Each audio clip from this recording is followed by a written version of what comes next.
anxiously waiting for a child. We were looking for one.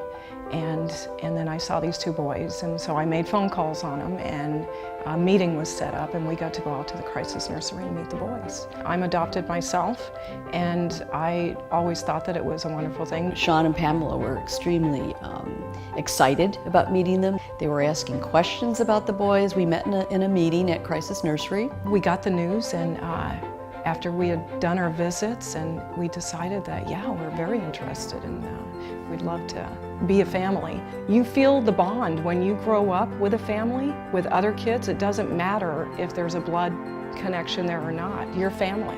Kids deserve a safe place, where they can be loved, where they can not be neglected. Brendan and Tyler came in late afternoon, and they were very frightened. Their eyes were huge. They looked like two little waifs.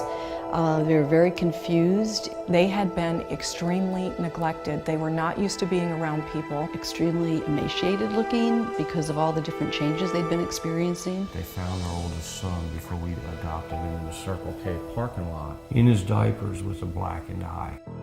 Both had about half of their teeth were capped with silver teeth.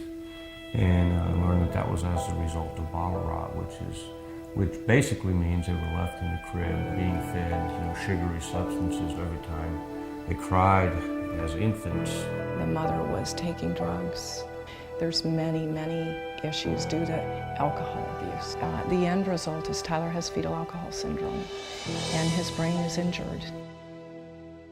When Brendan and Tyler came into Crisis Nursery, pretty quickly Crisis Nursery laid down a plan to get the boys evaluated psychiatrically, psychologically, obtained an independent educational plan for Tyler so that he could get special services at school. With Brendan, we worked with him specifically in our own preschool program, where he received speech help and speech assistance with our speech pathologist. And Marianne took the boys under her wing, and she made them adoptable. She got them to a point and got the resources that they needed so that they could be presented properly to a family. By the time the boys got to us, she had them seeing the right doctors and got them what they needed so that they could live in a normal environment. I think the shelter provides a place of safety for children, a place of routine, a place of predictability. When they've come from lives that have been very chaotic, they were able to relax and have fun at the shelter and had, let's say, a whole year of being able to sort of wind down, build trust, not be as confused. They had stability and routine. Today I see Tyler and Brendan being typical 8 and 11-year-old boys living with wonderful parents. We have gone through almost 4 years now with the boys. Very exciting. I can't believe it's gone that fast. Yeah, Tyler loves soccer. He started swimming, and I think he's found something in swimming he's good at and enjoys.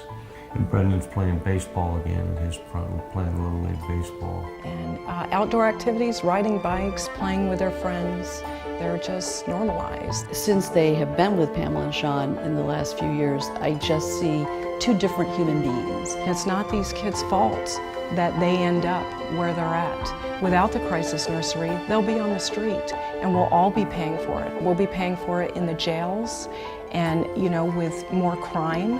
But because of the Crisis Nursery, because some kids can find love even for the short period that they might be finding it there, love and attention and getting the basics that we need, the Crisis Nursery makes a difference.